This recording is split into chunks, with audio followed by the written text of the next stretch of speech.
Dodi Begundal, Biasa Benjamin, Lawar Uye, Firda, Billy Ardilesta, Karim Arsyad, Rocky AS, Jack Aska, Istana Pancing 88, Aziz Laki, Yardin, Muhammad Yuda, dan semua teman-teman dimanapun kalian berada, gue ucapin selamat datang kembali di Mister Film. Nah, kali ini nih sob, gue mau ceritain sebuah film yang paling gue suka. Di antara sekian banyak film, ini adalah film favorit gue. Judulnya adalah For Latas. Film ini nih sob, cocok banget buat kalian yang lagi butuh ngehealing atau sekedar suka dengan film petualangan.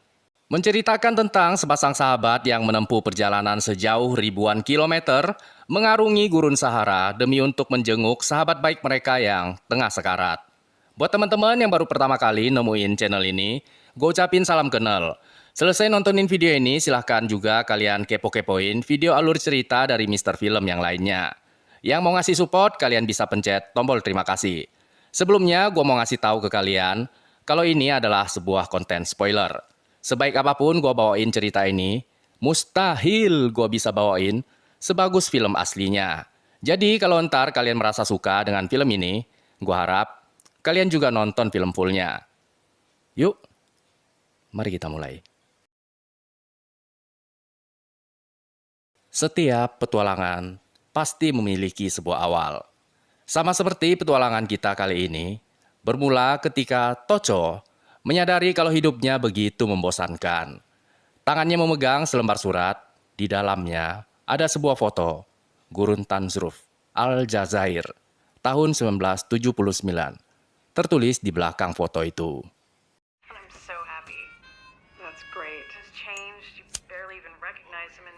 Hatinya berkata, persetan dengan semua ini. Tocho kemudian memutuskan untuk berhenti dari pekerjaannya. Ketika dia sampai di rumah, dia bahkan menanggalkan semua pakaiannya. Bersama-sama dengan tas kerjanya, dia buang ke dalam tong sampah. Menyisakan hanya sebuah celana dalam di badannya yang ia bawa masuk ke dalam rumahnya. Namun, tentu saja dia masih butuh sepasang sepatu untuk pergi membeli sepasang sepatu yang baru. Tocho pun mulai merenungkan kehidupannya. Semenjak istrinya meninggal, hidupnya terasa begitu sepi. Hari-harinya kalau nggak mabok ya, paling ngelinting cimeng. Dari semua benda berharga yang dia miliki, Tocho teringat sama sebuah botol wine yang dia sembunyikan di pojokan lemarinya. Dia kemudian segera mengemaskan semua pakaiannya, memasukkannya ke dalam tas. Tocho pun menempuh sebuah perjalanan. Perjalanan yang begitu jauh.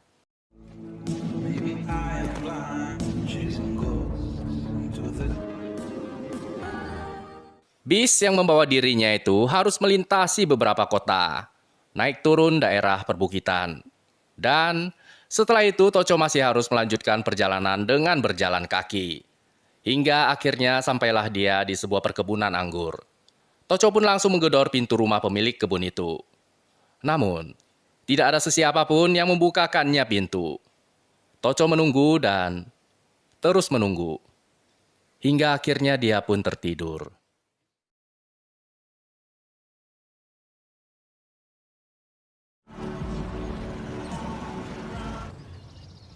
Can I help you? Tiba-tiba terdengar suara deru mesin mobil mendekat. Bersamaan dengan seorang pria yang tampak tidak bersahabat, berniat untuk mengusir Tocho dari sana. Namun Tocho langsung melemparkan botol wine ke arahnya. Dalam seketika, pria itu langsung menyadari kalau orang yang ada di depannya itu ternyata adalah sahabatnya. Seorang sahabat baik yang sudah sekian puluh tahun tidak bertemu. Dia pun langsung memeluknya. Ketika mereka berdua sedang menyantap makanan, Tocho bilangin ke John, kalau sahabat mereka, Joseba, kini tengah sekarat. John pun langsung terdiam. Dirinya bagaikan disambar oleh petir. He's dying. Tujuan Tocho datang menemui John adalah karena ingin mengajaknya menjenguk Joseba di Timbuktu. Namun pertama-tama mereka berdua harus pergi menemui putrinya. Joseba memiliki seorang putri yang dia tinggalkan seorang diri sejak usianya masih berumur 10 tahun. Dan dirinya kini tengah sekarat. Jelas ada sebuah permasalahan yang perlu dia selesaikan dengan putrinya sebelum dia mati. Untuk itulah John dan Tocho berinisiatif pergi menemui putrinya. Tujuannya tidak lain adalah untuk mengajak putrinya itu pergi menjenguk ayahnya. Namanya adalah Ellie. Pada awalnya Ellie sama sekali tidak tertarik dengan ajakan John itu. Persetan dengan ayahnya, yang sudah tega pergi meninggalkan dirinya seorang diri. Tocho pun tampaknya menjadi sangat kesal melihat sikap Ellie yang sama sekali tidak peduli dengan ayahnya. Namun, pada akhirnya beberapa patah kata yang diucapkan oleh John tampaknya membuat Ellie timbul rasa kasihan terhadap ayahnya. Ellie kemudian bersedia ikut dengan mereka. Dia menyarankan supaya mereka menempuh perjalanan itu dengan menggunakan mobil. Namun, bukan sembarang mobil. Mobil 4L ini adalah mobil kesayangan ayahnya. Saking sukanya ayahnya dengan mobil ini, dulu dia bahkan mencurinya dari seorang petani. Ellie tahu betapa mobil ini sangat berarti bagi ayahnya. Apabila ayahnya melihat mereka datang dengan menggunakan mobil ini, ayahnya pasti merasa sangat senang. Dan begitulah perjalanan mereka dimulai. Tocho yang mendapatkan kesan pertama tidak baik dari Ellie, berubah menjadi bersikap kasar dan berkelakuan dingin kepadanya. Dia merasa tidak suka dengan putri sahabatnya itu. Tocho memperlakukan Ellie seperti seorang pesuruh. Namun, tentu saja Ellie melawan. Putri Joseba ini sifatnya sama persis seperti ayahnya. And your cash.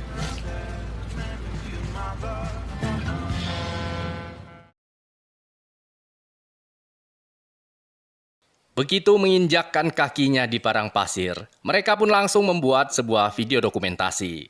Harapannya adalah apabila nanti Joseba menonton video itu, dia bakalan kembali terkenang masa-masa indah ketika mereka bertiga bolak-balik mengarungi padang pasir yang sangat luas itu. Kenangan manis itu akan memberikannya sedikit semangat hidup. Sungguh sebuah persahabatan yang indah. Belum-belum Tocho dan John sudah bertengkar. You said drug. You said no drugs. And you're overacting, Frenchy asshole. Sepanjang hari itu Ellie dicuekin sama Tocho. Dia dan John asik menonton video nostalgia mereka berdua dan Joseba mengarungi padang pasir. Ellie disuruh duduk di meja yang berlainan. Setiap kali Ellie berbicara, John selalu melontarkan kata-kata yang tidak sedap kepadanya. Are you gonna treat her like that the whole trip?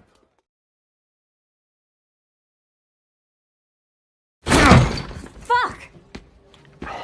Pada malam harinya, Tocho pulang ke hotel dalam keadaan mabok parah. Emosinya meledak-ledak. Lagi-lagi Ellie yang tidak tahu apa-apa kembali menjadi sasarannya. Tocho masih juga ngungkit kalau Ellie merasa tidak senang bertemu dengan ayahnya. Seharusnya dia tidak usah ikut saja dalam perjalanan ini. John kemudian nasehatin si Tocho kalau dia tidak boleh bersikap keterlaluan. Bagaimanapun juga, Ellie adalah putri dari sahabat baik mereka.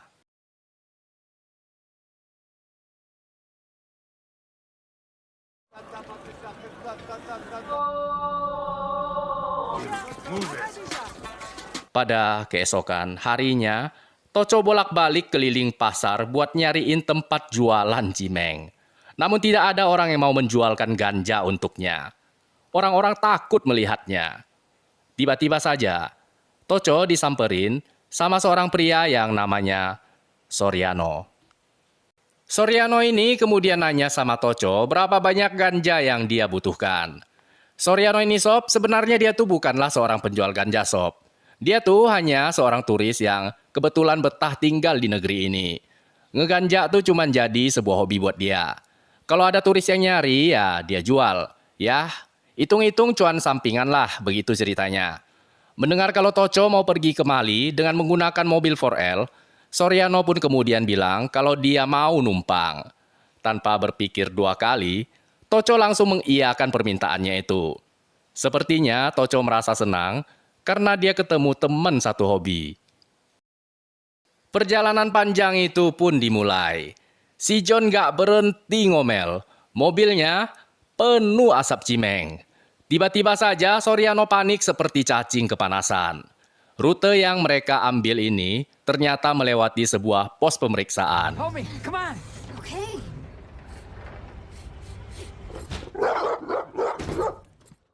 Bau cimengnya kecium sama hidungnya Pak Polisi. Soriano pun paniknya jadi kali 20 ketika anunya diterkam sama anjing pelacak. Ya, ketahuan deh. Ternyata ganjanya Sob disembunyiin di sebelah biji kelepernya. Si Toco, John, dan Ellie pun langsung masuk sel. Untung saja Soriano tidak kehabisan akal. Dia berusaha nyogok Pak Polisi, pakai 3 botol ciu, 1 slop rokok, bonus 1 lembar poster cewek bule seksi pakai bikini.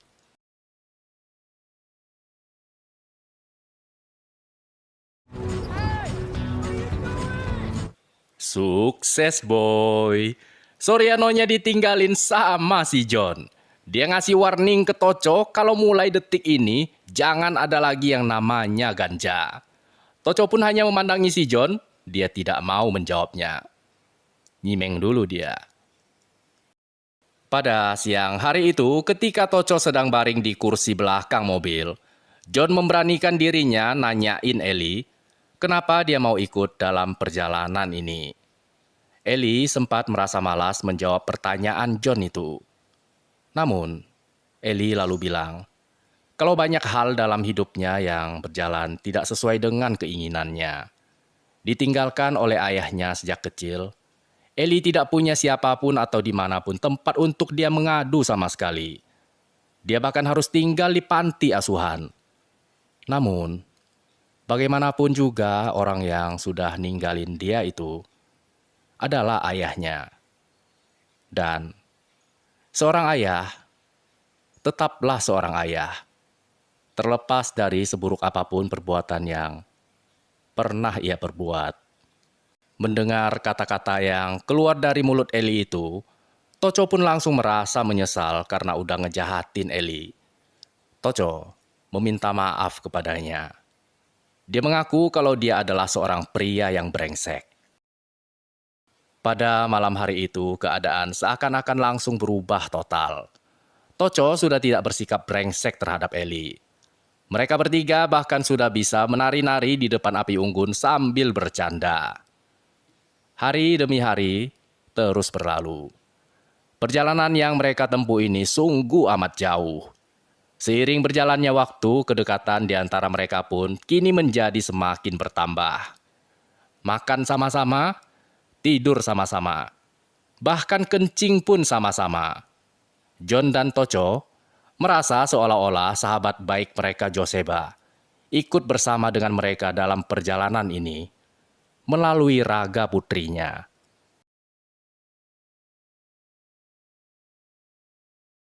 Mereka kembali diberhentikan di sebuah pos pemeriksaan. Kali ini Sob, ini tuh bukannya salahnya siapa-siapa. Petugas pemeriksaan di pos ini sengaja mempersulit perjalanan mereka. Karena mereka tuh ngarepin dikasih cuan alias uang suap dari orang asing yang melintasi tempat ini. John tahu persis apa yang mereka mau. Dia ngotot mati-matian, kagak mau ngeluarin 1 sen pun buat dikasihin ke mereka. Haram coy katanya. Petugas minta surat-suratan mobil yang mereka pakai, John pun langsung memalsukan semua surat yang petugas itu sebut. Dia punya semua cap palsu semua instansi pemerintah di dalam kotak ajaibnya. Namun setelah ngeliat surat yang John kasihin pun, petugas masih juga mencari alasan lain. Dia bilang kalau rute padang pasir yang mereka lewati ini sangat berbahaya. Banyak perampok. Menyeramkan coy katanya. Petugas minta supaya John menunggu sampai ada turis yang lewat, baru dikasih izin melintasi dengan alasan mereka harus berjalan secara konvoi. Karena John ngotot kagak mau ngeluarin duit dari kantongnya, mereka pun terpaksa harus terjebak di sana. Toco dan Ellie berulang kali berusaha sok akrab ngerayu petugas penjaga supaya mau membiarkan mereka lewat. Namun hasilnya sia-sia. Mereka hanya mengerti bahasa cuan. Kagak paham bahasa yang lain. Pada sore hari itu, ketika terbangun di dalam mobil, mereka ngeliat tidak ada satupun penjaga yang berdiri di depan portal. Toco pun tidak membuang-buang kesempatan. Dia ngebukain portal Oon itu dan menyuruh John segera kabur dari sana. John dan Ellie tertawa terbahak-bahak. Mereka ngerjain Tocho, membiarkannya berlari mengejar mobil sampai hampir kehabisan nafas. Perjalanan pun kembali dilanjutkan. Meskipun jauhnya na'udzubillah dan sangat melelahkan, namun mereka tampak sangat menikmati petualangan itu. Di tengah gurun pasir yang tandus yang tidak ada kehidupan sama sekali, ketiga orang ini tertawa bebas, seolah-olah hidupnya kagak punya utang. Tiba-tiba saja, terdengar suara aneh di bagasi mobil. Mereka pun segera memeriksanya. Ternyata, seorang pria kulit hitam menyelundup masuk ke dalam bagasi mobil ketika mereka bertiga sedang tertidur.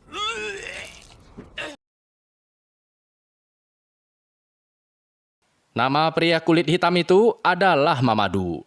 Dia menyelinap masuk ke dalam mobil karena mendengar mereka bertiga sedang dalam perjalanan menuju ke Mali. Mamadou hendak menumpang di mobilnya mereka. John pun langsung menjadi panik. Dia hendak membawa Mamadou kembali ke pos pemeriksaan, namun Ellie menentangnya. Ellie bilang mereka berempat ingin pergi ke tempat yang sama. Tidak ada salahnya Mamadou ikut bersama dengan mereka.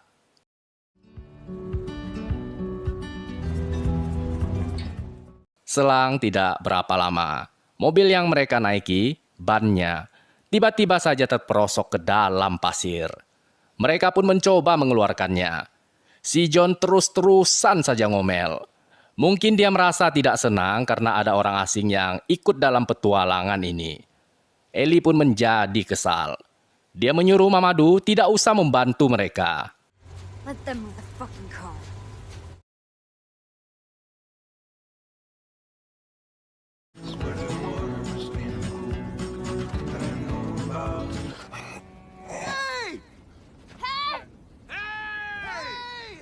Untung saja seorang pengembara Tuareg kebetulan melintasi daerah itu.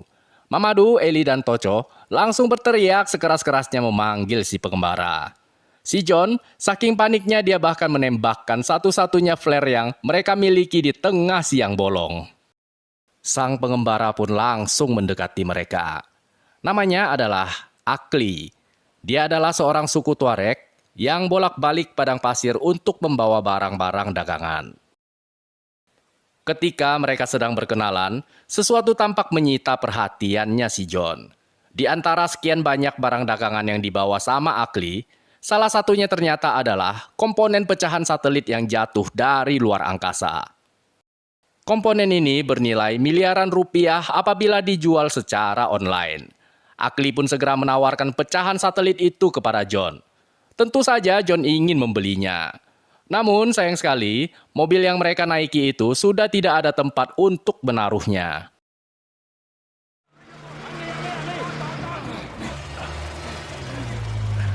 Akli membantu menarik mobil yang mereka naiki itu dengan menggunakan untanya. Kini mobil itu sudah tidak terperosok lagi. John ingin membayar jasanya, namun Akli berkata kalau itu adalah sebuah kehormatan bagi suku Tuareg untuk bisa menolong sesama. Mereka kemudian melewati malam itu bersama-sama. Ketika duduk di depan api unggun, Akli menawarkan kif kepada John, dan karena John tidak ingin menyinggung perasaan Akli, dia pun terpaksa menghisapnya. Si John gak tahu kalau kif ini sob sebenarnya 10 kali lipat lebih kuat daripada ganja. John dan Tocho terus-terusan ngisep kif yang disodorin sama Akli. Saking telernya John bahkan ngeliat UFO sedang terbang di atas padang pasir. Tojo.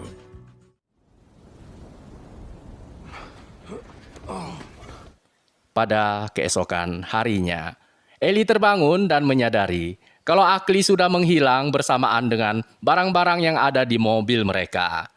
Akli hanya menyisakan beberapa kaleng ikan sarden, minyak bensin, dan air secukupnya untuk mereka bisa mencapai perbatasan. Nah, kan? Sekarang mobilnya udah muat buat naro komponen pecahan satelit. Tocho pun mengamuk seperti binatang buas. Semua ganjanya diambilin sama Akli. As if it was a steak, motherfucker!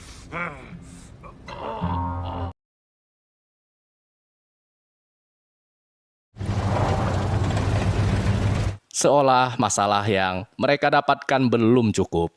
Kini, John malah terserang penyakit diare. Setiap 5 menit sekali mereka harus berhenti sejenak. Kalau enggak, John bakalan keciprit di celananya. Knalpot mobil mereka bahkan copot di tengah gurun pasir. Tidak lama berselang, mobil yang mereka naiki itu tiba-tiba saja mengeluarkan asap, dan kemudian mesinnya tidak mau menyala lagi.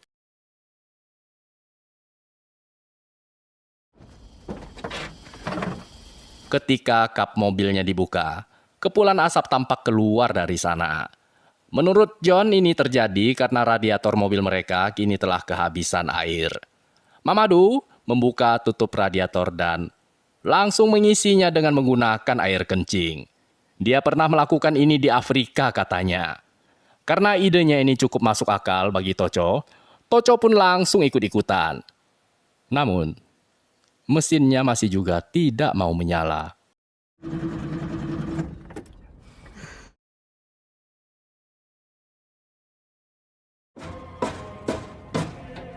Mamadou tidak berhenti berusaha. Dia mencoba memperbaiki mobil itu dengan apapun yang mereka miliki. Namun, John tidak mau berhenti ngomel. Dia masih juga merasa kesal karena Mamadou tidak seharusnya ikut dalam petualangan ini. Menurutnya, Mamadou adalah sebuah beban tambahan yang bakalan ngabisin bekal dan persediaan air yang mereka miliki. Menyadari betapa John sangat membenci dirinya, Mamadou kemudian berjalan pergi dari sana. Ellie pun langsung menyusulnya. Namun, di luar dugaan ternyata Mamadou sama sekali tidak marah terhadap John. Mamadou adalah seorang insan yang pikirannya sangat positif. Dia tahu kalau John bersikap seperti itu karena dirinya sedang tidak enak badan. What the fuck are you doing? Pada malam harinya, Tocho mergokin si John sedang nyekokin dirinya sendiri dengan satu-satunya persediaan air minum yang mereka miliki. Penyakit diarenya kini menjadi semakin parah.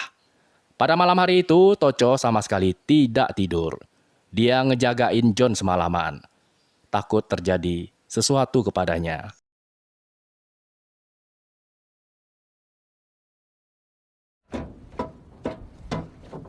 Hey, come on, let's go. Berkat usaha keras Mamadou, mobil 4L yang mereka naiki itu akhirnya berhasil kembali menyala. Perjalanan pun kembali dilanjutkan. Satu-satunya tempat pemberhentian antara gurun pasir itu dan kota selanjutnya adalah sebuah penginapan di tengah-tengah gurun pasir yang dikelola oleh seorang preman lokal. Namanya adalah Alan. Tiba-tiba saja John menyuruh Ellie memberhentikan mobilnya. Dia tidak bisa masuk ke tempat itu. Belasan tahun yang lalu, ketika John masih sering bolak-balik melintasi padang pasir, John pernah membuat sebuah masalah dengan Alan. Salah satu mobil truk tangkinya Alan yang berisi penuh dengan minyak solar dicuri sama John dan kemudian dijualnya di Mali. Uang hasil penjualan itu kemudian dia pergunakan untuk membeli perkebunan anggur. Sudah jelas di sini kalau John bertemu lagi dengan Alan, Alan sudah pasti akan membunuhnya. Maju mampus, berhenti di tempat juga mati kekeringan. Mereka kemudian memutuskan untuk nekat menyelinapkan John masuk ke dalam penginapan itu. Tocho berpesan kepada Mamadou untuk meninju sesiapapun yang masuk ke dalam kamar mereka. Sementara dirinya berusaha secepat mungkin mengambil semua perbekalan yang dibutuhkan untuk melanjutkan perjalanan. Welcome to Oil Drum 5. She's a beauty. Where'd you get her? I'm Alan, the owner here. Tiba-tiba saja Alan menyapa Tocho. Setelah sekian puluh tahun tidak bertemu, ternyata Alan masih juga bisa mengenali dirinya. Alan sempat bertanya mengenai si John, namun Tocho berbohong. Dia bilang kalau sudah lama tidak bertemu dengannya. Alan's here. Tocho bilangin ke Ellie dan Mamadou kalau mereka harus segera pergi dari sana. Sepertinya Alan menaruh curiga kalau mereka bertiga sedang bersama-sama dengan si John. Ketika Tocho sedang mengambil persediaan minyak, tiba-tiba saja Alan kembali memanggilnya. Alan tahu kalau Tocho telah membohongi dirinya. Don't fuck with me. Sebagai ganti rugi atas mobil truk tangki dan minyak yang dicuri oleh si John, Alan meminta uang sejumlah $50.000. Kalau enggak, mereka berempat tidak akan bisa pergi dari sana. Alan mengancam kalau dia akan menghabisi nyawa mereka.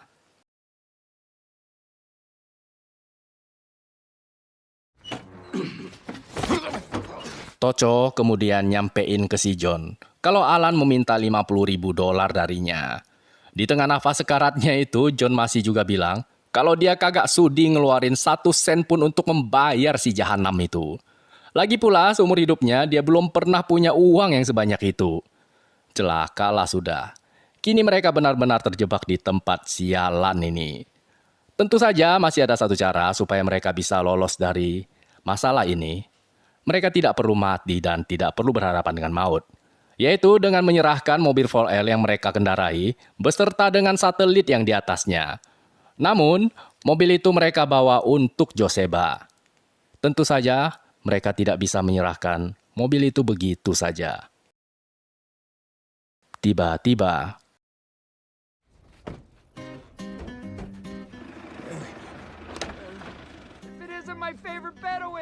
tara! Datanglah seorang penyelamat. Soriano muncul di tempat itu. Tocho meminta bantuan Soriano supaya mereka bisa kabur dari sana. Soriano langsung bilang kalau dia kagak sudi membantu John. John jahat, tega meninggalkan dirinya di tengah padang pasir. Namun tentu saja dia akan membantu Tocho. Mereka berdua adalah best friend dan memiliki hobi yang sama.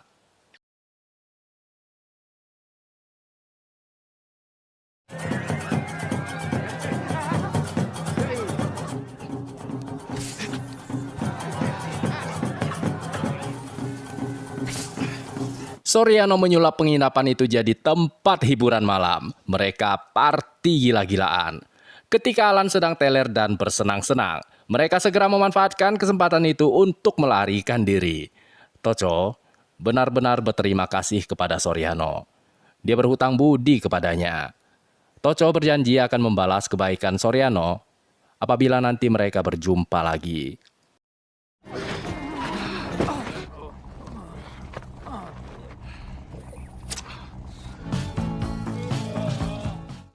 Mereka pun kembali melanjutkan perjalanan, melintasi padang pasir yang sejauh mata memandang hamparan pasir seakan tidak ada ujungnya. Tidak ada satupun tanda kehidupan. Mamadou menyarankan supaya mereka mengambil rute yang dilalui oleh para penyelundup supaya Alan tidak bisa menemukan mereka. Namun tentu saja permasalahan yang mereka hadapi belum berakhir sampai di sini.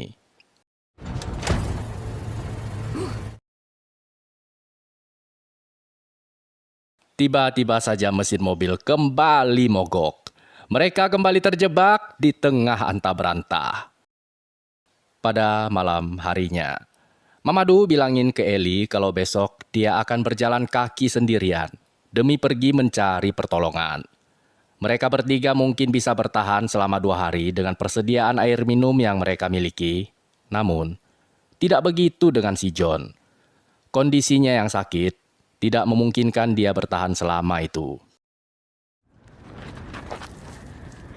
Pada keesokan harinya ketika Ellie terbangun, dia sontak terkejut melihat Mamadou tidak bersama dengan mereka. Mamadou benar-benar pergi mencari pertolongan. Mamadou! Ellie pun menjadi histeris. Sementara John dan Tocho benar-benar merasa terkejut. Di tengah hamparan pasir yang sangat teramat luas ini, tidak mungkin Mamadou bisa selamat.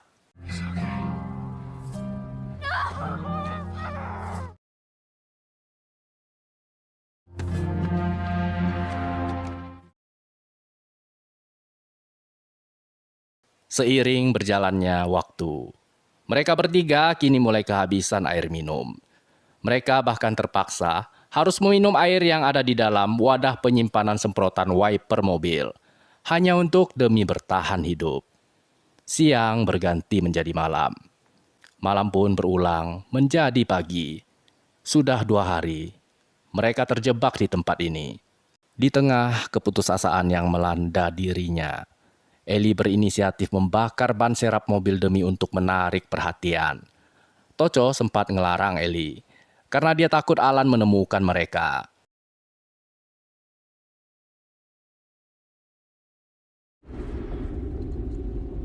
Hey! Tidak lama kemudian, terlihat sebuah kereta layar bergerak menuju ke arah mereka. Pengendara kereta layar tersebut adalah seorang turis Jepang yang kebetulan sedang berwisata melintasi gurun Sahara. Namanya adalah Yakimoto. Yakimoto pun langsung menolong mereka. Ellie sempat nanyain Yakimoto apakah dia melihat Mamadou, namun Yakimoto tidak melihatnya. Nyawa mereka kembali terselamatkan. Sebab Yakimoto adalah seorang teknisi Toyota. Sambil memperbaiki mobil, Yakimoto mengomel sembari tertawa sendiri. Ketiga orang tolol ini berani menyeberangi gurun Sahara dengan mengendarai sebuah mobil rongsokan katanya. Andaikan saja mereka naik Toyota Land Cruiser buatan Jepang, Yakimoto pasti tidak perlu mengotori tangannya. Machigate gozo. Selain memperbaiki mobil, Yakimoto juga ngasihin ke John obat-obatan yang dia butuhkan. Mereka benar-benar bertemu dengan seorang malaikat penolong. Tocho, John, dan Ellie melanjutkan perjalanan, sementara Yakimoto melanjutkan petualangannya. Nice wrong. Ya, mau gimana lagi? Begitulah yang namanya hidup. Kadangkala kita terlalu sering terfokus pada ego dan kebutuhan diri sendiri, sampai-sampai terlalu buta untuk melihat pengorbanan orang-orang yang peduli sama kita. Tidak lama berselang, akhirnya mereka tiba juga di Timbuktu, kota di mana Joseba berada. Istrinya Joseba sangat terkejut melihat Tocho dan John ada di depannya. Terlebih lagi rasa terkejutnya, sebab ia melihat putrinya Joseba turut datang bersama dengan mereka. Joseba. Fuck Tocho. Jean-Pierre. My God. No, it's not okay. We have to talk. Pada saat Joseba melihat kedua sahabat baiknya itu ada di hadapannya, dia sungguh tidak bisa mempercayai kedua matanya. Namun seumur hidupnya, dia tidak akan pernah siap untuk menghadapi momen selanjutnya. Putrinya sekarang nyata ada di depannya. Joseba langsung meminta maaf dan berulang kali meminta maaf kepadanya. Dia berharap putrinya bisa memberikan pengampunan untuknya. Hari ini adalah hari yang paling mengharukan di dalam hidupnya. Begitu juga dengan kedua sahabatnya.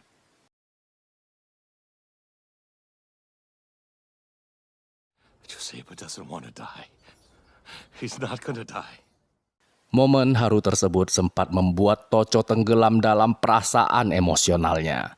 Dia dan John ingin menghabiskan semua harta yang mereka miliki untuk menyelamatkan nyawa sahabatnya.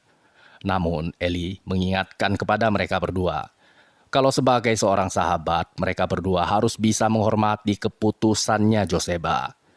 Joseba ingin mati di tempat ini. Tempat di mana dia dekat dengan istri yang dia cintai. Fuck.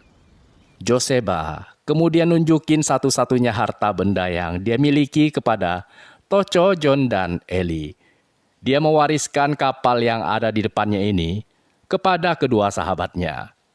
Bayangin sob, sebuah kapal pesiar di tengah-tengah gurun pasir. Bersama-sama dengan kedua sahabat baiknya dan juga putrinya. Sekali lagi Joseba ingin merasakan serunya berpetualangan.